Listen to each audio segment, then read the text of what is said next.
Hello and welcome to Lab Coats and Yoga Mats, the podcast where we explore fresh ideas and perspectives on big topics of our time through a blend of evidence-based rigour, holistic thinking and human stories. I'm your host, Dr. Lily, and join me through a series of solo episodes and guest interviews as we get thinking outside the box, challenging outdated paradigms and having fun along the way. Hello and welcome back to another episode of Lab Coats and Yoga Mats. Today we have the honestly extraordinary Dr. Tania Israel joining us.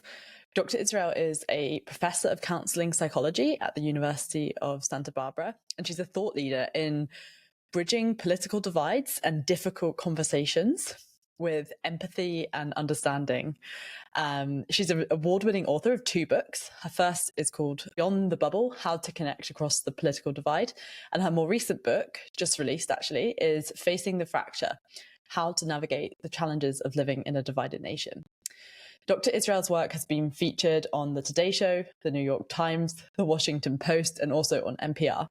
She has 2 TEDx talks in which she opens up new ways for people to understand each other and to engage in conversations that I think so much of the time we can just find so stressful or daunting, or we would rather just avoid entirely.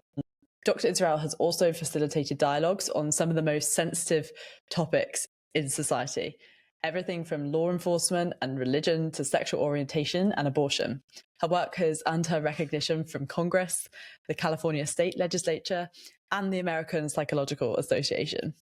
Honestly, this conversation with Tania could not be more timely or powerful, especially with an election right around the corner. In this conversation, we dive into how we can navigate divisive topics with a mindset of openness and curiosity rather than frustration and anger, and also why that's so important. This conversation was literally life-changing for me, and her work has been life-changing for me. I think it will be for you too, honestly, and I don't say that lightly. Throughout this episode and all the way through to the very, very end, Tania doesn't just share theories. She offers constant, real, practical advice that we can all apply in our own lives, whether we're talking with family, having an argument, or discussing something with people on the other side of the political spectrum. These skills are literally invaluable, and I've already been putting some into practice. I'll share a little bit about that at the end of this conversation. And I do think they are truly game-changing. What struck me also in this conversation was Tania's unwavering optimism. And I think even in the face of really difficult topics, you can just see how her approach is so hopeful, empowering, and action-oriented.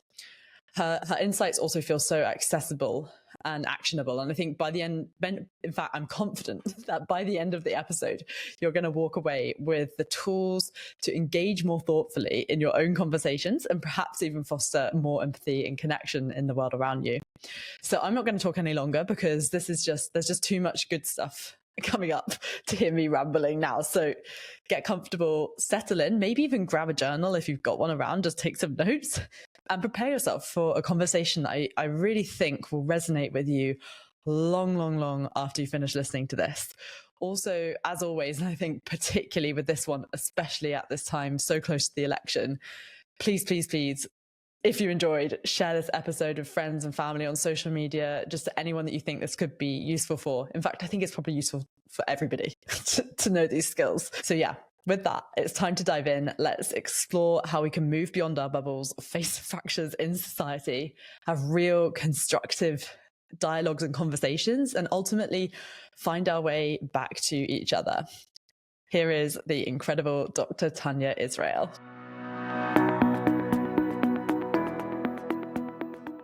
Hey, Tania, and welcome to Lab Coats and Yoga Mats. Thank you so much for joining us. I'm so happy to be here. Honestly, I'm such a massive fan of all your content and your research, and so I cannot wait for this conversation and for your answers to all my questions. So I can't wait to answer all of your questions.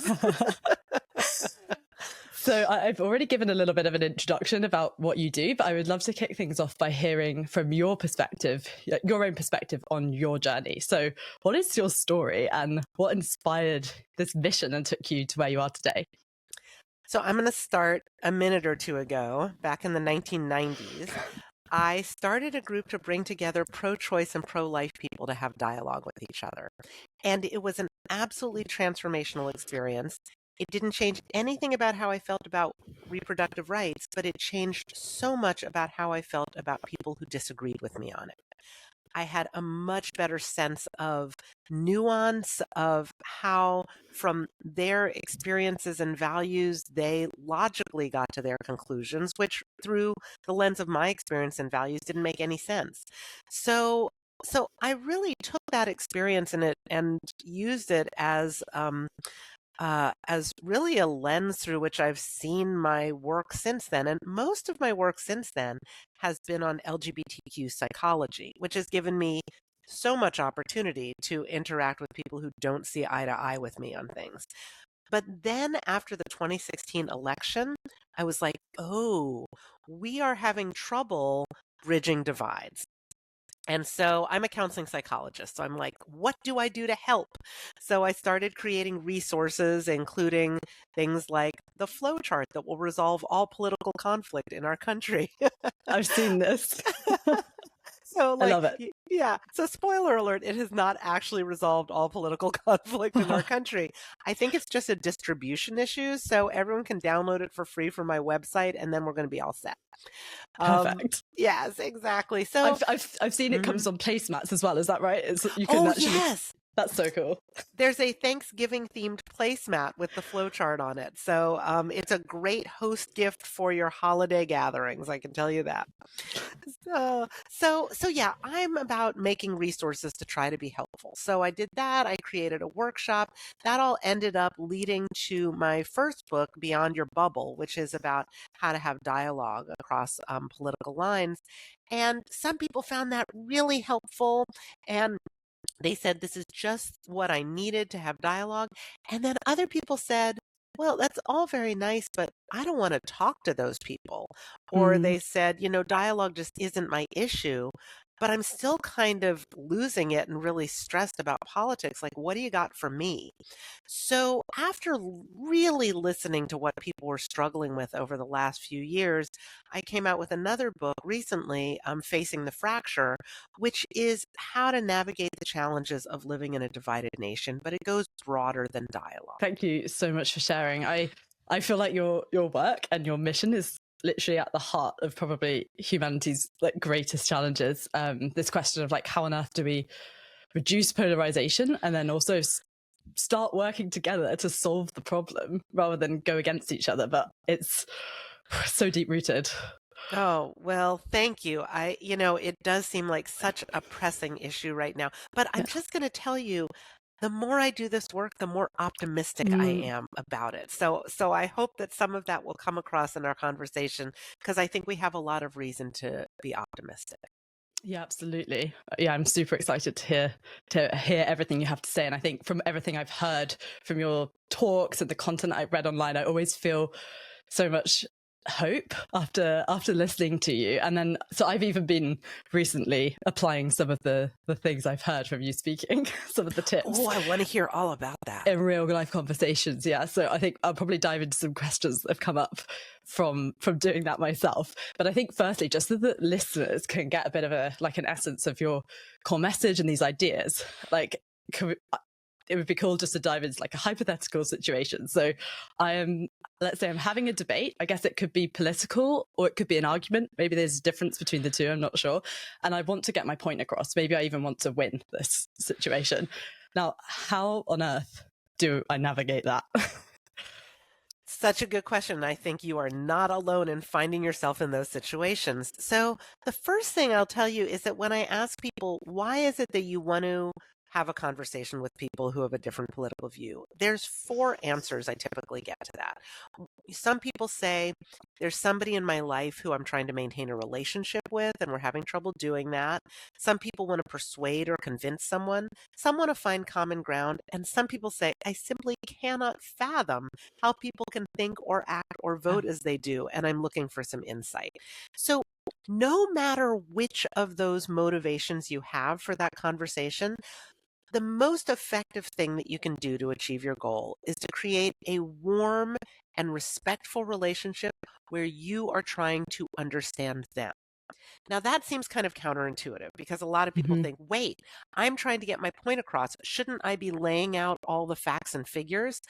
But in reality, and according to science, the best way, even if we're trying to convince somebody, the best way to do that is to understand them more, to understand what their values are, what their concerns are, really listen to them, reflect back what we hear, encourage them to say more. That's all going to help them to feel like we care and that we have a relationship. And that's the only thing that might actually create the conditions where they might want to shift or broaden their view. And then when we do want to share something about our own perspective, it's best if we share stories rather than stats and slogans. That's actually going to be more effective. People find stories more true than they find facts. And so that's a much better thing to share. So really, when we find ourselves getting into this, um, like debating back and forth, that's not probably going to help us to do any of the things that we want to do in that conversation. So, okay, so if I'm understanding like what you're saying, you're saying that if, let's say, you're the person that wants to win this argument or get your point across, actually the approach is to listen, ask more questions of that person. And how do you then, like, how do you even get the opportunity to get your point across? Or are you saying that actually by giving that person time to speak and time to share their perspective, they actually might come around then to listening to you? Or how does that actually play out? Sure. Well, they're certainly not going to want to listen to you if you haven't listened to them. Yeah. And so it's really a matter of like we each have to take that first step of leaning into listening and trying to understand somebody else.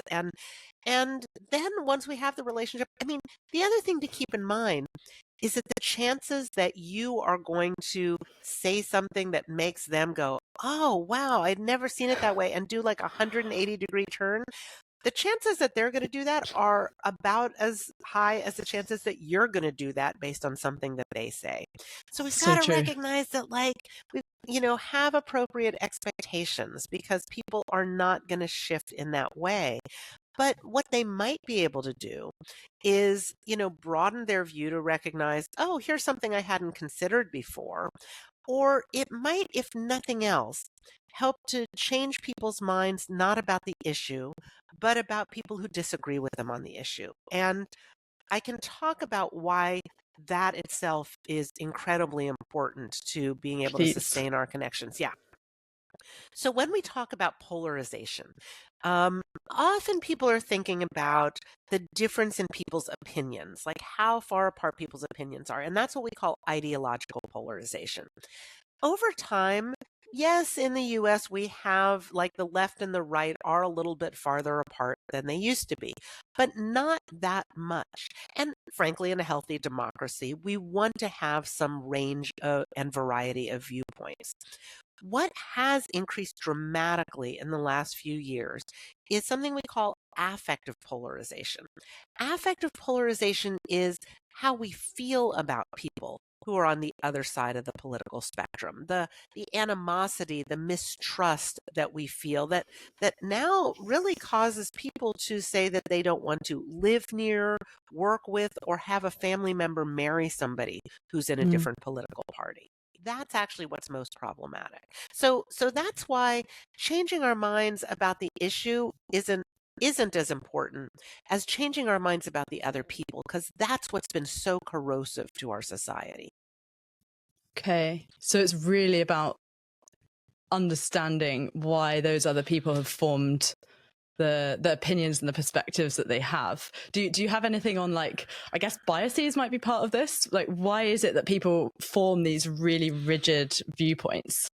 So there's a bunch of things that go into it. And yes, we do have biases. And so there's three. So I always think about our cognitive biases as like we have flaws in our operating system as humans, because frankly, our brains developed when humans were evolving in this harsh environment where we had to rely on our small group or tribe that we lived among to protect us, not only from saber-toothed tigers, but also from the other tribes who were in competition with us for scarce resources. So our brains developed at a time when we were really protective of our group and feeling that another group was aggressing toward us and was really dangerous. We have taken those old brains and overlaid them onto our current political and social landscape.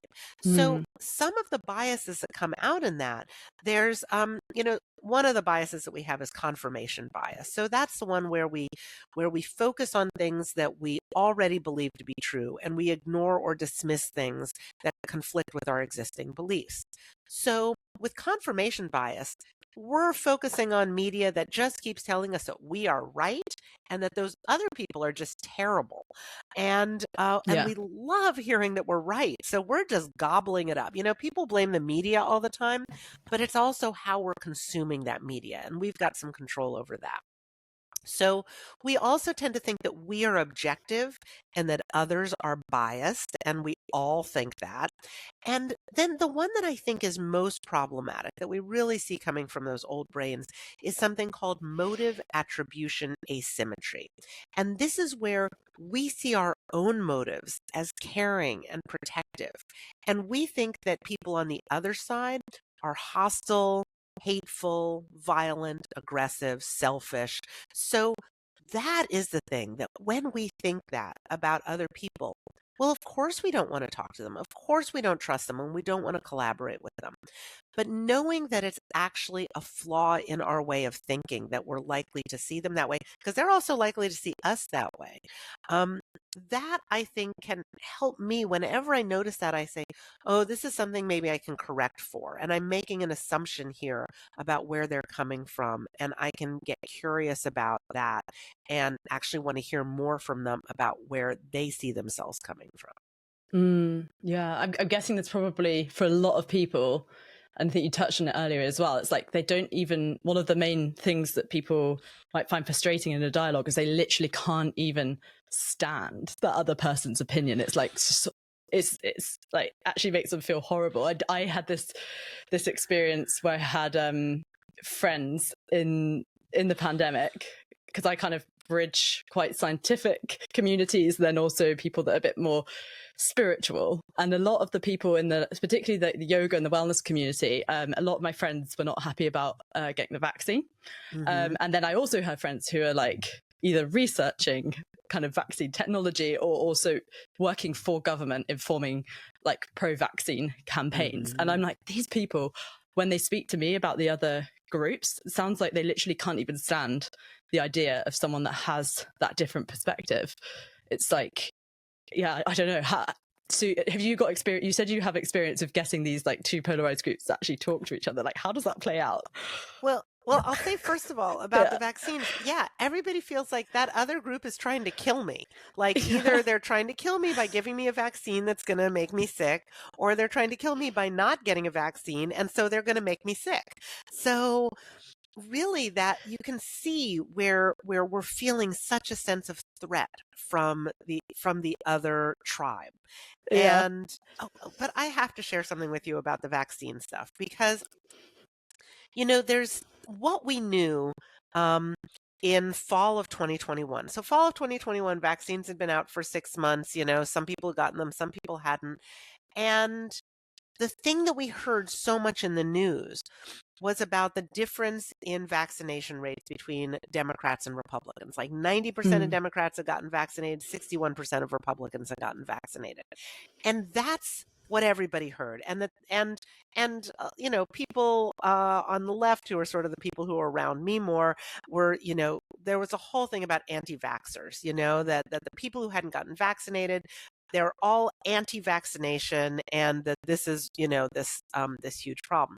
Well, the interesting thing is, by January of 2022, when I looked at the CDC website for the statistics on like overall how many people had gotten vaccinated, 86% of adults in the United States had gotten at least one dose of the vaccine. Mm. 86%. And so that said to me, oh my gosh, it's not that there, the story to me is not about this huge division between Democrats and Republicans. It's that, wow, look at how people have really come together and for the most part done this same thing. And overcome fears that they might have had about a vaccine that kind of got rushed through the approval process, overcome all the logistical challenges of like, how do you get the vaccine and recuperate, if you're having side effects, especially if you're caring for kids or there's just so many things that people had to navigate to do that.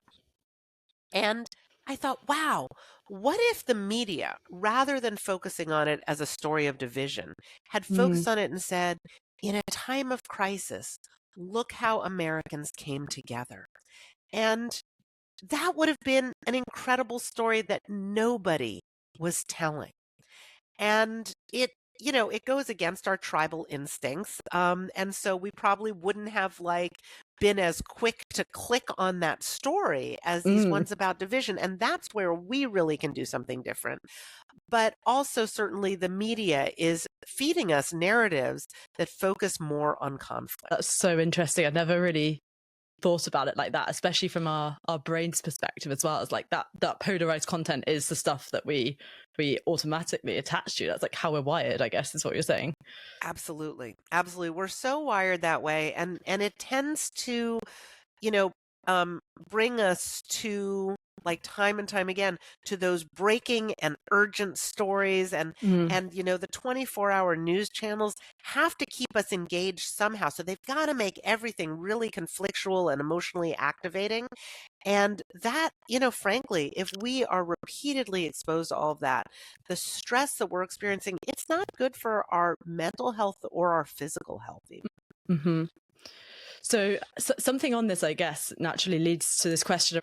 So there's probably situations where, someone's got an opinion and it's based on anecdotes, it's based on like sensationalist media, it's not based on any kind of evidence-based opinion.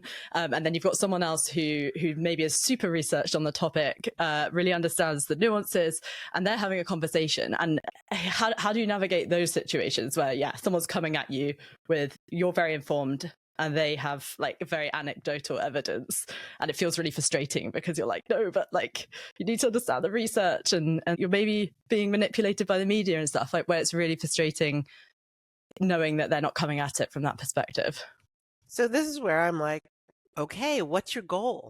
Are you Mm-hmm. trying to persuade, or you're trying to maintain a Yeah. relationship, or you're trying to find common ground, or you're trying to gain insight? Okay. And, for any of those things, you want to understand them and where they're coming from. And what that means is not saying like, where are you getting your facts? That's not Yeah. the kind of question, but saying, oh, like what has led you to see things that way?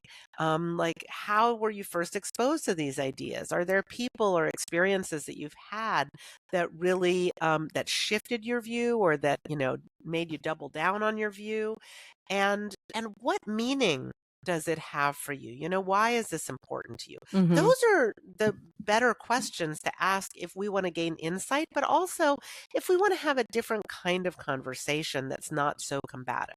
So I'm going to tell you the other thing, and this is one of the most important things that I learned in doing this work, which is that, yes, people do have those goals for having dialogue, but people have more than one want.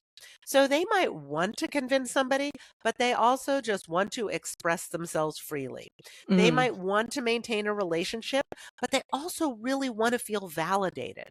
So sometimes we have these uh these more kind of implicit goals that are playing on us that are leading us to want to do things that aren't actually going to achieve this higher goal or more long-term goal that we have, but we just kind of want to be ourselves and say all the things. So what I usually tell people is that if you want to feel validated, you're probably going to have a better chance if you talk to somebody who already agrees with you. It's just, you got to pick the right avenue for doing that. And also to recognize that that's something that you're trying to get out of that relationship. It might come up more in like familial relationships where we already have like lots of, messy family dynamics going on where I feel like this person has never listened to me my whole life. And, so these like old histories of frustrations are coming up around that too. So something I'm curious about then is, so what happens if you are trying to persuade somebody? Like that, you said there's like 4 different goals that you might have in a conversation. What if the goal is persuasion and getting them to come around? So the thing is, we can't ever change someone else's mind. They might change their own mind. So the best that we can do is create some conditions where that might be most possible. And so let's say, people say to me all the time, like, okay, but what should I do if I'm talking to someone who's a conspiracy theorist? Yeah. And so what some people will do is they will, be really combative, or they'll say, I can't talk to that person. I have to cut them out of my life. The thing is that if somebody is really deeply embedded in conspiracy theories, there tends to be a community around that supports that. So when we are asking them to give up their beliefs, we're not only asking them to change their minds, we're asking them to give up their community. Maybe they have some status in that community as somebody who posts about things and gets a lot of likes and responses. And it's more complex than just what we believe. So the best thing that we can do is actually maintain a warm relationship with that person so that they can feel invited into a different kind of community and relationship. The more we isolate people, the more they're going to find other people who have the same beliefs. So if we can actually keep that door open and let them know that we care about them and that we're interested and we want to hear from them, then that's actually the most important thing that we can do. And if we do want to share something of where we're coming from, we can share something about our own journey with it, and what does this issue mean to us, and why do we find it so important. Those are the kinds of things that are going to be most helpful. But frankly, facts and figures do not persuade. And it's important to keep in mind that we accept facts and figures within a narrative that we already believe to be true. And so, if somebody is embedded in a different narrative, our facts and figures aren't going to mean much to them. Wow, I love that realization. I feel like I definitely go at conversations with facts and figures. It's the scientist in me. I'm like, but this evidence backs it up. And I'm a scientist too. And so the thing that I find is that yes, everybody believes in science unless it's the science of how we actually persuade other people. Like we just don't want to buy that because we so desperately want to just lay out all the arguments, and that feels like it would be really satisfying, It's sort of like, when there's a debate on a stage, we sort of imagine that that's what we're doing, that we're like behind the podium and we're making our arguments and we're pulling out all of our facts and figures. But in a debate, we never expect that the other team is going to hear what we have to say and go, oh, I never thought about it that way. And that they're going to like change their minds and come over to our podium and stand with us. Like that's not ever the outcome of a debate, because in a debate, I've never seen that. No, it just doesn't exist. Because in a debate, we're trying to influence an outside observer, a judge or the audience or the voters. And so we're sort of imagining that we're positioning ourselves like that. And that's why debate's just not a very good model for how we should do dialogue. When we're doing dialogue with another human being, we got to lean into the humanness of it and the relationship.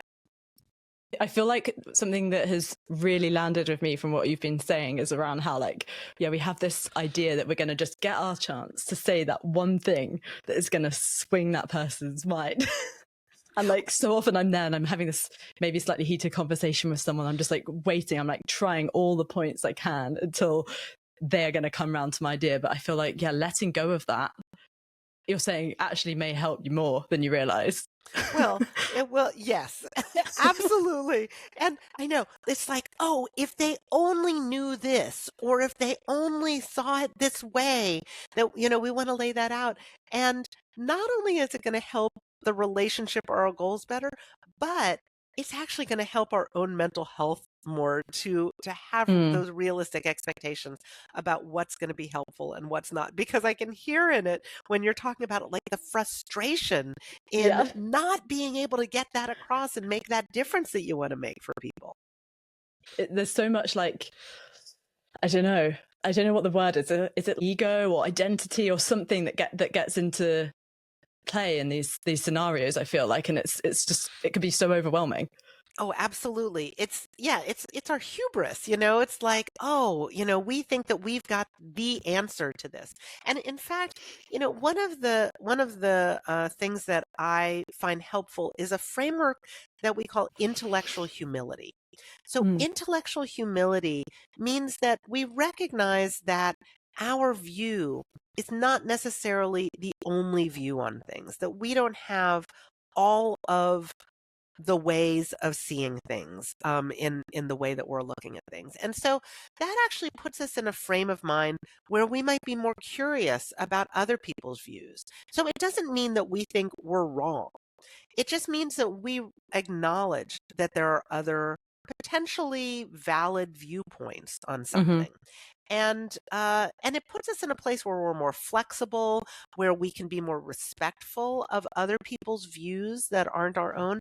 And the other thing that I always think about is that understanding only our own perspective is not an empowering position to be in, that it actually Mm. disempowers us to only be able to understand where we're coming from. I hear people say this all the time. They're like, I simply can't understand how people can see things this way. And people say it almost in a way that there's some pride in that. Like, I am so knowledgeable and so moral that how could anyone see it a different way?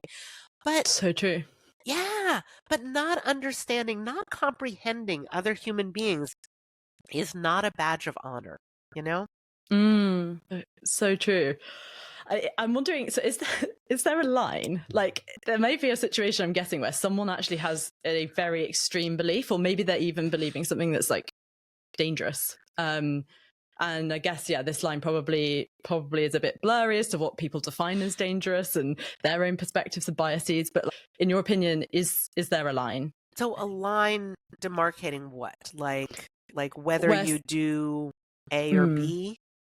I'm thinking, for example, there are people that maybe have very extreme viewpoints. They might even be wanting to inflict harm on other people. I'm guessing devil's advocate to this kind of thinking would be like, but you can't understand those people. They're inherently bad people that are actually intending harm. Is the idea that even with those people, there might be something that you can understand from their perspective. I don't know if this is making sense, my question, but and I guess the point is the line is blurry, but where do you have to stop? Like, I can't understand this person any further. So thank you for that question. I feel like the way I hear it from people sometimes is, do I have to talk to those people? Like, Mm, do I have to have a conversation with everybody, you know, who's on the other side of things? Like, can I just not sometimes? And my answer to that is, of course. Like, of mm-hmm. course you don't have to. Um, Dialogue, it's an opportunity. It's not a mandate. Yeah, And so what I think is most helpful, because also, you know, people are like, it's really stressful sometimes to be in these conversations yeah. and to stay with it. Like, do I have to do that? So what I think is most useful for us is if we can stay in those conversations when we choose to and when it aligns with our goals, and when we can get out of those conversations when we choose to, when we feel like it's this conversation isn't going to help us to get to any of those places, either for ourselves or for the other person. And then to be able to discern when, you know, that's going to make sense for us and when it's not. And I think that's best done in the moment and not so Mm-hmm. much as a blanket decision, like, I'm never going to talk to anybody who believes this, or I'm always going to make sure that I stay with it till the very end. Neither one of those is necessarily going to serve us. And actually, I did a lot of looking into the research on trauma informed approaches, like, you Okay. know, because I think that that's how a lot of people are feeling these ways. They're just feeling traumatized by political differences. Yeah. And This is what trauma therapy says. It's not about avoiding everything that might be challenging, and it's not about forcing ourselves into every moment, but it's about having the skills to really be able to do a range of things in response to something, and then be able to make those decisions. And so I think we can't really decide to not have those conversations if we don't have the skills to be able to have them, Hmm. because then it's not really our decision. It's just like we're incapable of it. And so I think it's useful to have those skills, to develop them, to try them out and practice them in low stakes kinds of situations. So when we're confronted with those really difficult moments, we can decide and we can try it out. We can say, well, let me try this stuff out. And then it's like, okay, I've kind of hit the limit with that of where this is going to go. Yeah. And then we can always set it aside. So in terms of the practicing, then, because I love having practical tips in these conversations, and I think you probably already touched on so many already just throughout our chat. But if you were to say the key skills that people should practice to summarize it, what would they be? So first, give somebody else uninterrupted time to speak. Like let them say their piece, and when you're going into that, go in with a sense of curiosity where you're really trying to understand them. So they're talking, you are really trying to understand what they're saying, not trying to think about like what's the next argument you're going to make. And then when they've said their piece, reflect back to them what you heard. So rather than then saying what you think, say what they think. Hmm. What did you hear them saying? And then ask them to say even more about that. Like, "Oh, I'd love to hear more about this," or "Can you tell me, how you came there?" And just keep doing that for, I don't know, as long as they will share. And then when you're going to speak, share your own story, the meaning that something has for you, the path that you took to get there.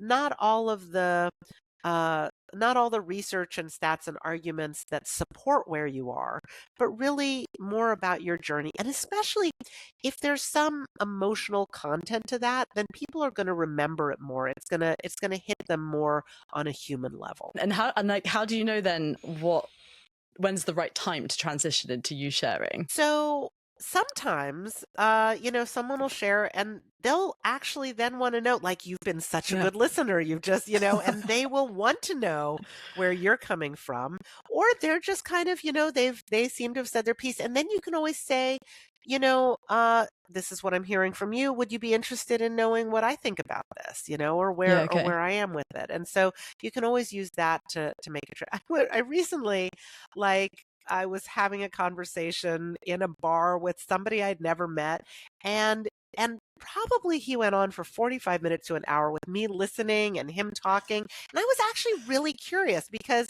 he had all kinds of ideas about fracking and about things. And I'm like, okay, I want to hear what you have to say about this. Like, you're coming from a different place than I am. So I was just like listening and reflecting back and all of this. I hadn't said anything about how I felt about stuff. So after all this time, I was like, well, actually, here's where I am. But we had all at that point developed such a nice rapport that he was so shocked because I think he thought that if I disagreed with him, I would have said that like so much sooner. And but he really seemed to appreciate hearing something from me, and he shook my hand and said, "I'm so glad that we could have this conversation." And it just turned into this really nice experience. Well, where one, I understood much more how somebody could be coming to a very different conclusion than I do about some things. And I think that I might have also affected how he thinks about people who do come from that very different view. That's such an amazing example. I love that. I feel like it's so counterintuitive to think that actually what you need is time and they just need understanding and being heard. And actually that can lead to such a more powerful and more collaborative conversation than just Yeah. two sides going against each other.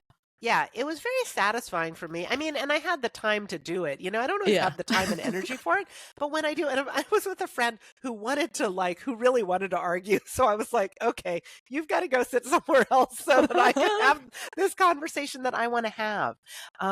So and sometimes, I admittedly don't have so many people in my life who really disagree with me on that level. So I really embrace those opportunities. I recognize that it's harder for people who have folks who are close into them, like Yeah. family members who really see things in a very different way and who are more combative in the ways that they talk about it. So I recognize it's not as simple for everyone, and I also recognize that it's useful if we can try to sort out what is it that I'm trying to get out of this and what's the best path to get there. You just mentioned there how for some people it is quite combative.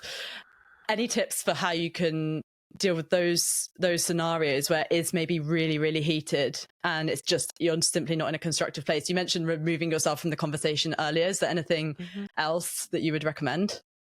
So, if we want to de escalate something, actually, all the things that we do that I just mentioned are the same things we should do to de escalate: Okay. to listen, to reflect back to somebody what we heard, to ask them to say more about the meanings and about their own experience with it and all of that.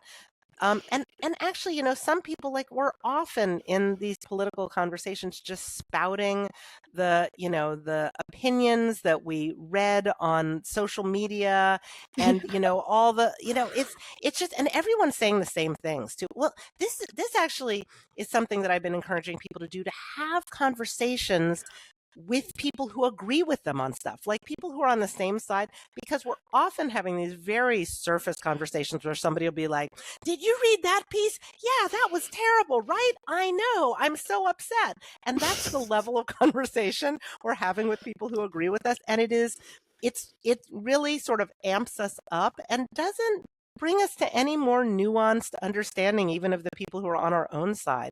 So if we can actually have these conversations like, "Oh, I'm curious to know, like, how did you become an environmentalist?" or whatever it is, like learning more about people's paths, Mm. not only is that going to give us practice in having these conversations, hopefully in a lower stakes situation than with people on the other side, but it it will give us some more insight into our own side, make us reflect more on where we're coming from.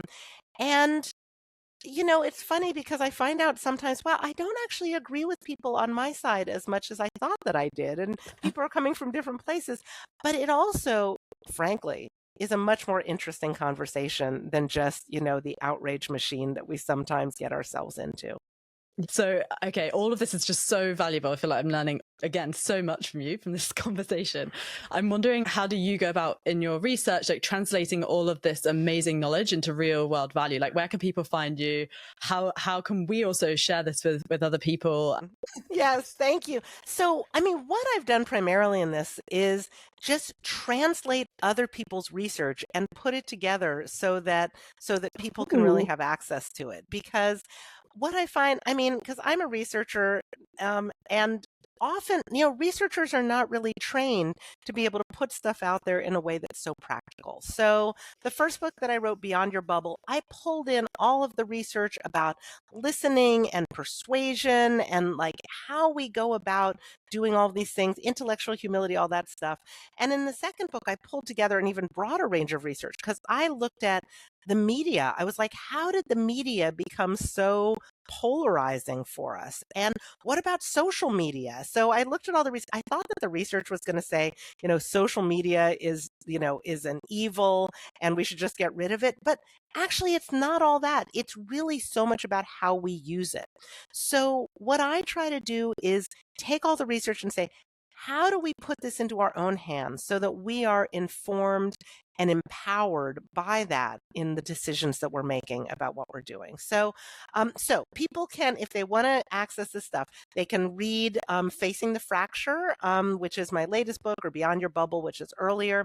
I also have a new podcast called Ready to Be Strong, where I try to share, some of this in some of the guidance that I have in a more condensed form. My website is taniaisrael.com. I've got a lot of resources that I share for free on there, like the flow chart that will resolve all political Yes. conflict in our country. And people can follow me at Tania Israel PhD. And really, I want people to have resources and I want people to share those resources. So thank you so much for inviting me to be here to be able to share some of this. And I love your questions and your energy and motivation around this. Oh, thank you so much for being here. I'll link everything in the show notes as well for listeners so that they know where to find you. I'll link the podcast, your website, all of the relevant resources. But actually, just before you were sharing that, you answered basically, I think, one of the question from my previous guests. So I've just literally started this from the last podcast where I've been asking the guests that I interview to ask a question to a future guest, and actually with no context about who that guest is. And I just basically want to open up these fresh ideas and encourage people to just think outside the box on questions by having this like cross conversation dialogue. And Nana, who is my previous guest, had asked the future guest what their thoughts are on AI and social media and whether it can do more, whether it does more harm than good overall. And that was her question to you. So, I mean, you kind of, to some degree, answered it already, but I'm wondering if you have anything more to add. Is there a way that this could actually be used for good in this world? I think that these tools, it's not a question of are they overall, like for me, it's not are they overall good or bad, but it's how do we use them well? And how do we use them for their best purposes? And so social media can actually really help people to connect, to create community. I mean, like I said, the research I've done on LGBT issues, like people who are isolated in marginalized communities have found so much connection and support through social media. So I can't say no, we should get rid of it. And at the same time, doom scrolling about political stuff right before bed, no, that's not healthy for us. So we've got to really use these things in such a way that they support our health, our connections with other people, and our democracy. And there are certainly ways that we can do that. So yeah, I think it's the way we use it. I think the same thing about AI. I don't know, maybe someday the robots are going to take over, and I'm hoping that they will treat us well. But for now, I think, we can really think about like, I don't think it's a great way to write papers, for academic papers, but I think it's good sometimes for brainstorming. I'll sometimes, go to AI and ask it a question. It'll give me a bunch of ideas that then I can work with so it can support creativity. So there's lots of things that it can do, and hopefully we can use it well. I love that how you're seeing it as not this like black and white good versus bad. It's about how we leverage it.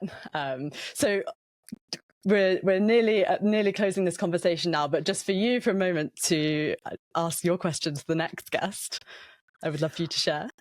So I'm going to give a little bit of context because I said at the beginning, like I want people to feel some of my optimism. And so one of the things that makes me really optimistic that I didn't mention yet is that there's something called the bridging movement. There are over 500 organizations that are working on strengthening our social cohesion and our democracy. And it's amazing. Americans are doing so much that is innovative, that they're so dedicated to really being able to bring us together and hold us together. And there's so much good stuff that's going on in that. So actually the other thing maybe you can link is listenfirstproject.org, because then if people sign the Listen First pledge, they're going to get an email every week to let them know about what these organizations are doing. Cool. So that's a great thing.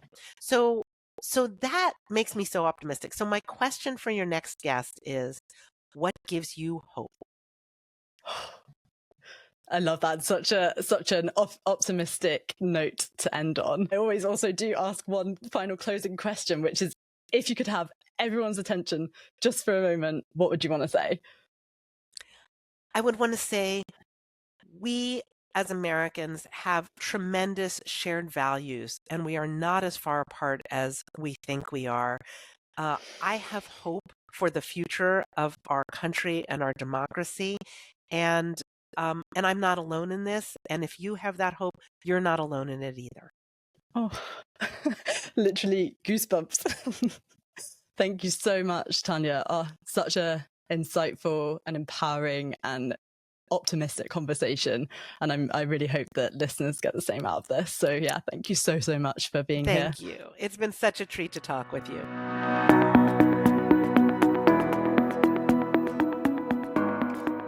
So, as usual, I just wanted to come on at the end of this conversation after having listened to it and edited it and reflected on this conversation for a couple of days.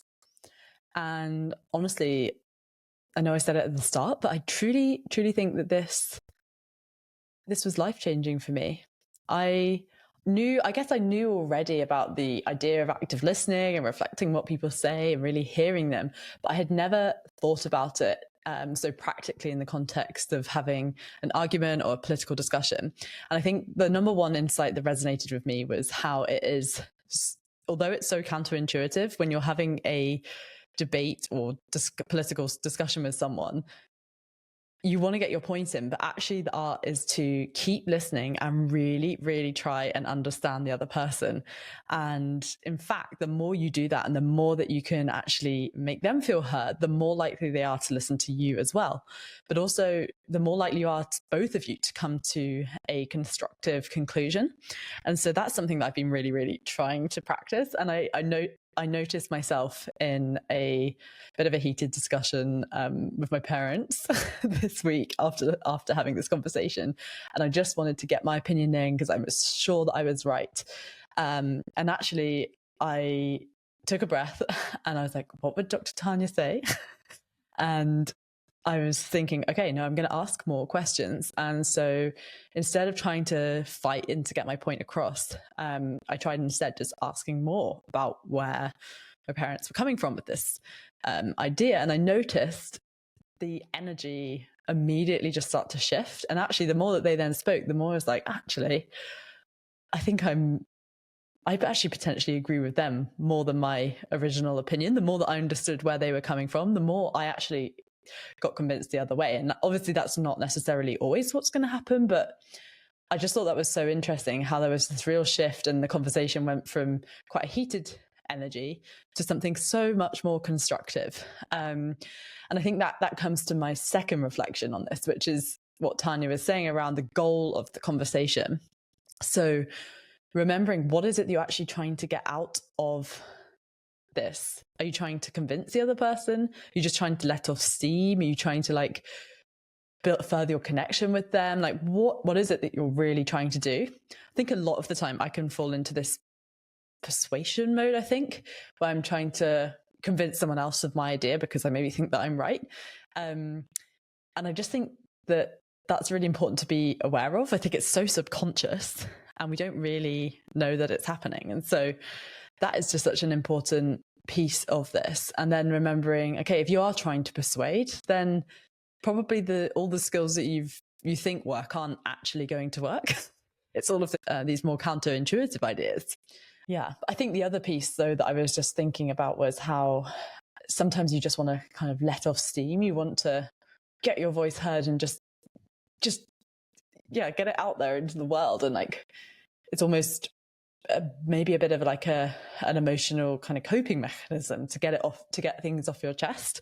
But what she was saying about choose who you do that to and what situations you do that to, and whether it's think about is this the right time and is this the right purpose of this conversation right now to bring this up.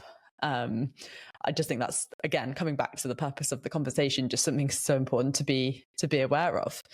The other thing was, remembering that these are just the things that kind of came to me. Obviously, everyone will take away something different from this, but remembering that not being able to understand other people is not a badge of honor. I loved that quote. And I think even if you think you know better, like I said, you might actually realize by talking to them, really understanding where they're coming from, you might even find out something that you didn't know or perspective that you had never had. And so I just think this concept of intellectual humility and just being so curious about people and where they've come from and what their values are and all of these things can go such a long way. And it's a massively important thing to remember. What else? I mean, the other one, you're not going to swing somebody's mind with just one comment or one conversation, just as they're probably unlikely to change your mind with one comment or one conversation. I think that's often in these conversations, it feels like, when you say that quote or give that piece of evidence, suddenly they're going to go, aha, I see, and then come round to your idea. But that's just not really how dialogue works. I think that's what Tania was saying. And I just think that is so, so true. And I'd never really thought about it like that, but it's absolutely the case. And very important to remember. And I think it just helps in the moment to remember that as well, because then it feels less rushed. It feels less heated. It feels less like pressured, I guess, to say your piece, knowing that it's not necessarily going to do anything anyway. And finally, I think it was this idea of practice, practice, practice.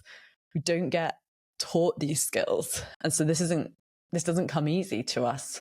I don't think humans are really wired to do this very well. So it really is a question of like giving it a go, showing up, putting these things into practice. When you forget them, just reminding yourself and trying again. Like we're not perfect. And I think this is such an optimistic and practical framework, but it's unrealistic to expect that this will always play out. I think the important thing is to know and be aware of these skills and try and practice them to your best ability. So yeah, that is everything that I had to reflect on from this conversation. I mean, there was so much more in there. Those are just some of the key things that came to the top of my mind. I would be so interested to hear from your perspective also what landed for you. What were some of the key points that you pulled out from that? And yeah, like I said at the beginning, if you enjoyed, please share around both your friends and family. Like I said, also at this time particularly, it is more valuable than ever that we practice these skills, having calm, collected, constructive conversation rather than kind of fighting against each other, especially when there is so much tension and frustration and polarization. So yes, thank you so much for listening. I really, really hope you enjoyed and that you've now got a toolkit full of different things you can try out to have more constructive conversations. And I'll see you again in 2 weeks' time.